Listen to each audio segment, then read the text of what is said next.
Chestnut smacking down that flying firebird. Low and Sandshrew nipping at your toes. Do you feel you got algorithm? Here's a blizzard for you. Alright, ladies and gentlemen, in today's video I'm going to have a really spicy fun line that I made for the Holiday Cup. So we're actually running SmackDown Chestnut, and we get a Wigglytuff lead in this very first battle. I'm going to safe swap to my Alone Sandshrew. And one of the reasons why I wanted to run Sandshrew on this team, this matchup specifically, the Jellicent and the Frostlass of the Holiday Cup. I was trying this team out on my stream with Alone Sandslash originally, and I was running Bulldoze, and I switched to Gyro Ball. But I found a lot more success running the Alone Sandshrew and actually running Night Slash Blizzard here. So yeah, we have a pretty good matchup here against Frostlass. We don't really want to tank a Shadow Ball, clearly, but being a Sandshrew and whatever, we're just able to get these Night Slashes really fast with our Powder Snow. And in comes the Wiggly, and at this point we're actually going to be able to just go straight Blizzard on this Wigglytuff, and it will delete it. So now what do they have in the back line? They have an Altaria, and our opponent is actually just going to top left. I don't really blame them though. I don't know if they realized I was SmackDown Chestnut or not, but this battle is why I started running. There's so many Talonflame and Altaria, and the method of the madness of running SmackDown Chestnut is purely that most people are not going to expect it. And my whole thing about running this season is really just to test people's knowledge, add a challenge to myself. I do not think a team like this is really easy to use, so be warned that you might struggle running a team like this, but it's just very satisfying farming down Talonflames. And in the Altaria matchup, we can actually double shield there for majority of the time, but I never really truly play it that way when I played my matches out. But yeah, we have a Dugong here, and honestly, this is another situation where the Night Slash, it might not seem like a lot, but getting attack boosts is huge for this little spam move. But fortunately for us, we can just kind of like come in here, and I think I just let Sandshrew go. I think it maybe would have been maybe even a better idea to let Sandshrew live here, but I guess I didn't think it really mattered that much. So in comes the Altaria, and I'm actually just going to throw the Energy Ball. They don't shield, that was a really good call, but they end up having an Abomasnow in the back line, and we can just bring in our Talonflame, and we don't even have to shield a move here. And yeah, we're going to just farm this down. We will shield the next Weather Ball, but we should be able to just farm down with our Incinerate. We are going to throw the Flame Charge. I should have thrown the Flame Charge on the Abomasnow, I guess, but I guess in the end it doesn't really matter that much because we're going to get knocked out here and we just bring in and farm down. Alright, cool. See, a lot of times, for me, like playing in GBL, if we can make, it's a reaction based game, right? So, okay, this is an example of a matchup that we normally would lose, but because we're running SmackDown, it actually does threaten our opponent. And think about it this way. Someone might typically not even realize that this Pokemon gets SmackDown, let alone make the right call. So, okay, we're actually going to catch an Avalanche. Oh, no, we don't catch the Avalanche here because it was a small switch. It was a switch that was a little too late, excuse me. So they were able to make the great call and throw a Shadow Ball there. It's a little unfortunate for us, but we're just going to try our best to... Yeah, that was actually really good for them, for me not to eat the Avalanche and take that. So this is tough. Vigoroth is... I mean, Vigoroth in general is a pretty tough Pokemon to deal with this line. If I was running Vine Whip, it would be a lot easier for Chestnut to just win these matchups, but because I'm running SmackDown, the energy gain is not as good. It's mainly just fast move pressure. But yeah, this match I don't think we actually win because the Aerodactyl in the back, we don't really have the best matchup, unfortunately. Like here, I didn't even throw, there's no point in throwing any moves. We were just going to get farmed down before we can farm it back. GG. So in this next battle, we get Ninetales.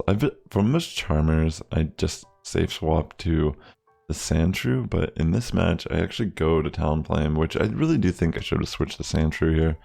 But I'm just going to go for Brave Bird, and fortunately for us, our opponent doesn't shield here. And I think I'm just going to let... I actually decide, you know what, I'm going to get a shield. But I decide they're probably definitely going to shield this. I mean, I guess I should have just thrown Brave Bird regardless. But we do get that shield, and I'm going to bring in CHESNAUGHT. I think I bring in CHESNAUGHT and just farm it down. And I think I decide I'll just take an Ice Beam to the face. But they end up throwing Shadow Ball. So I don't know if it really mattered. In comes the Ninetales. We're actually going to try to just throw the superpower before switching out here. And they do shield. So we're going to bring in Sandshrew. And Sandshrew is going to be pretty clutch here. But this is actually kind of scary. Lapras is really bulky. And even though we resist the fast attacks, our Night Slashes aren't really going to be doing a lot of damage here against Lapras. So we're going to keep throwing these Night Slashes, hoping to get a boost of some sort, but yeah, we're still chunking a decent amount. Yeah, our best bet would be to try to get this timer in our favor and switch to CHESNAUGHT to catch a Surf. And that's pretty much what I'm trying to do here.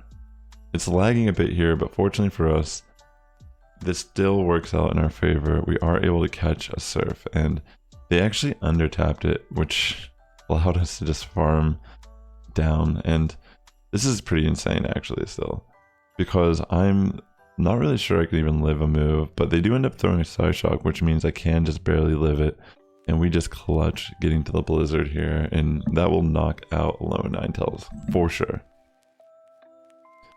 Awesome.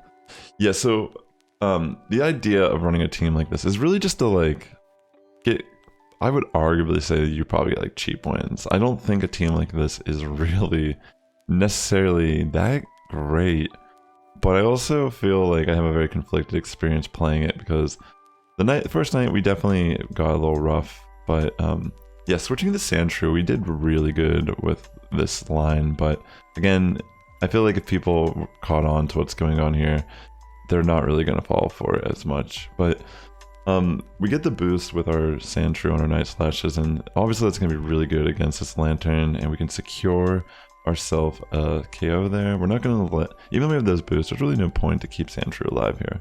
And they do actually go for Weather Ball, and we just barely live. And I know it's not going to do a lot, but damage is damage, and they actually are afraid, and they do shield. So they might not realize I have something like Talonflame in the back line, because obviously they only know about my CHESNAUGHT thus far. And we can pretty much just farm this. We're going to go straight Brave Bird here on Sableye, because there's really no reason not to. And they don't even shield, and there you go. That's pretty much game. We do not have to... I feel like I don't even shield. Like, I could technically shield this and like farm this, but I don't think it even mattered. Yeah, because we can still just... Because we're Smackdown, we can actually farm down on the low Ninetales. So in this matchup, we actually don't switch out of Grappler still. A lot of times people will switch out purely because they're still afraid of Vine Whip. And that's the thing, like there's certain matchups that we kind of flip and lose purely by running Smackdown that we normally wouldn't. And we're hoping that our opponents are afraid of the Vine Whip variant and they switch out, or vice versa, they're, you know, not afraid of the CHESNAUGHT and they stay in, not realizing it's Smackdown. Like, we can literally just farm down Talonflames with this Pokemon in this format. But yeah, Trevenant, we had a pretty good matchup there, fortunately, and I'm just gonna go for a Brave Bird here on Golem, mainly because it's bigger damage and we had the switch. So here we're not gonna shield. Fortunately for us, they do just throw Rock Blast.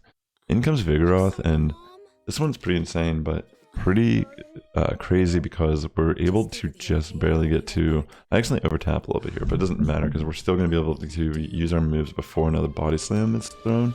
And we throw double Superpower, which will allow us to knock out Vigoroth here. And yeah, pretty much we just pull off the win barely because we get a clutch Superpower. I don't know if they were just... I think they might have been trying to just farm me down for energy. But yeah, fortunately for us, we actually pulled that off. Yeah, like this season, like it might be kind of obvious, but I'm just trying to have a lot of fun playing the game. I'm not in a rush to get to Legend this season. I just want to try to create some niche, entertaining content for my YouTube channel and my Twitch stream. And I definitely feel like this team is up there for the season so far. I mean, I had a lot of fun running Pseudo Wudo in Remix Cup. But, you know, sometimes these teams I'm building are purely just for entertainment, but in the process, it feels like there's a little bit more here than I maybe even initially anticipated. Like, generally, I thought I was not going to win at all running SmackDown CHESNAUGHT in this meta, but I got a lot of compliments from people watching the stream. They enjoyed watching the battles, and I personally had a blast running this team. But yeah, we were going to bring CHESNAUGHT here on this Talonflame and just kind of like shield and farm it down. It's kind of tough, honestly. Like, these Pokemon that have a very slow energy gain, it's always tough to know, like, do you want to save your energy? Do you want to just throw your energy as you get it? I feel like it's not as clear with a team like this.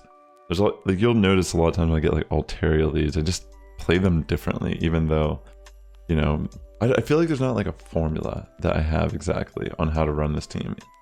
But I would arguably say that Rock is obviously really strong in this format, and for being a grass type that can use like SmackDown, it's pretty, I don't know. I'm genuinely surprised how well this worked. But I do feel like there's something to having the Alone Sandshrew on the line instead of Sandslash as well. So in this next matchup, we're going to get ourselves into a fight with the Kanto Raichu. We're not really afraid of any of the charge moves here. Brick Break we can take, any electric moves we can take. So I'm just going to farm down and try to get some energy. And they do end up just throwing double Brick Break. I want to try to get 2 superpowers before I throw anything. I feel like that's kind of the theme majority of the time when I'm playing a team with a debuff attack like this. They do end up bringing in Jellicent. We're going to switch into our Sandshrew, and because they bring Credilli, this isn't the worst case scenario. We do not really want to take ourselves a Stone Edge to the face, but I can just throw some Night Slashes here and like try to get Powder Snow damage off. They do have the Jellicent still, but I'm not going to worry too much about Jellicent right now. So at this point, I think they want to shield this. And yeah, they do shield, and I'm going to just double shield this Pokemon and farm it down at this point. Because personally, I'm not 100% afraid of Jellicent. In this meta, it tends to run Bubble, Ice Beam, and Shadow Ball. So we can still kind of bring in Talonflame and take at least one move and get a Brave Bird off. And I think that's what I end up doing here, is I bring in Talonflame and I'm going to go straight for the Brave Bird. And obviously we got to be careful because they might try to switch out and waste our Brave Bird. But they didn't have the switch, I don't think, or they didn't anticipate it. So we're just going to Brave Bird the Jellicent, remove it, and we can actually just superpower Credilli here for the win on our CHESNAUGHT. I knew I had energy on CHESNAUGHT, I just didn't have enough energy for the grass move, and sometimes it's just not worth trying to risk it. Because I knew that that superpower could come in handy for the Credilli if I needed it. So in this matchup, we get ourselves a Lapras. This is pretty much like a very similar matchup, but then as the Vine Whip one, obviously we don't get energy as fast, but I think the Rock move might actually be chunking way more damage. So crazy enough, we do make a great switch here. They switch into their Frostlass, and again, this is what I'm trying to say.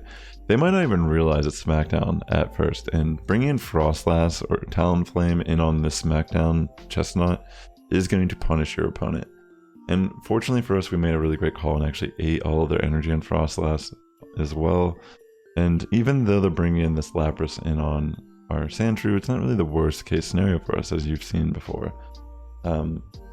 We have shields and such. They actually throw a Skull Bash. Crazy enough, they switch out after, which means they're not even going to be taking advantage of their defense situation. And because they have Victory Bell, they don't realize this yet, but I just have Talonflame. And, you know, I didn't have to shield this move, but I guess it occurred to me while I was playing, this could be a Sludge Bomb. Do I really want to just take a Sludge Bomb for no reason? And yeah, I decided to shield because I don't need these shields for next battle or anything. And that's pretty much going to be game. I can just I was actually going to try to switch to Chesnaughts to SmackDown, but apparently just one more Incinerate boosted was enough to knock out Lapras there. Alright, so we get another Lone Graveler lead, and we're just going to stay in for this lead. So interesting enough, they stay in. I'm not entirely I wasn't really understanding the logic behind this in general. Because, I mean, if you're thinking about this matchup, typically, this, like, the SmackDown one struggles a little bit more to do this fast. But if I was Vine Whip, this would not even be a matchup that I would understand why they stayed in on. So I'm just going to throw double superpower because for whatever reason they want this Graveler alive. And yeah, I got both shields. I switch out and I'm gonna, I just get a feeling that Chesnaught might have some play here. They bring in the Talonflame, and because I have no shields, I'm just gonna get straight Blizzard, and this is gonna hurt.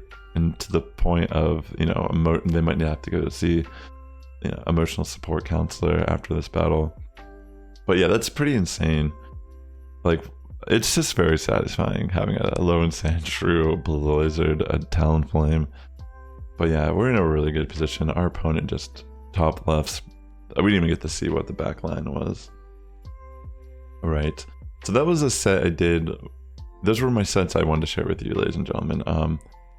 I had a lot of battles, but those are some of my favorite battles from the stream. There was a 4-1 set and 5-0 from this morning, excuse me. But yeah, for the most part, it's hard for me to say I recommend you running this team, because honestly, this team is really difficult to use. But I do feel like it was a lot of fun, and if you're just trying to have fun in the game, this is a team that definitely can make some tryhards feel like they got algorithmed hard. I mean, if you faced me, I'm sorry, GG. If you're facing SmackDown Chesnaughts because of this, I'm sorry as well, but that's a part of the game though, is playing GBL and trying to catch your opponents off guard to get those few seconds of time that give you a few fast attacks in, or the ability to just kind of flip the game in a match that you probably should not have won anyways. But yeah, I really appreciate you checking out my video. Definitely consider liking, commenting, subscribing. I'm really close to 1,000 subscribers here on YouTube. I'm trying my best to put out some entertaining GBL content this season. I do have a lot of like other content planned as well, so if you're enjoying that type of stuff, or you're interested to see what other type of content I have, definitely go check out some of my videos. I'll have some stuff recommended here at the end at the title screen. So until next time, ladies and gentlemen, the Sass Squad is getting stronger each and every day. You have a good morning, evening, afternoon, for tuning in. I'll catch you in the next one.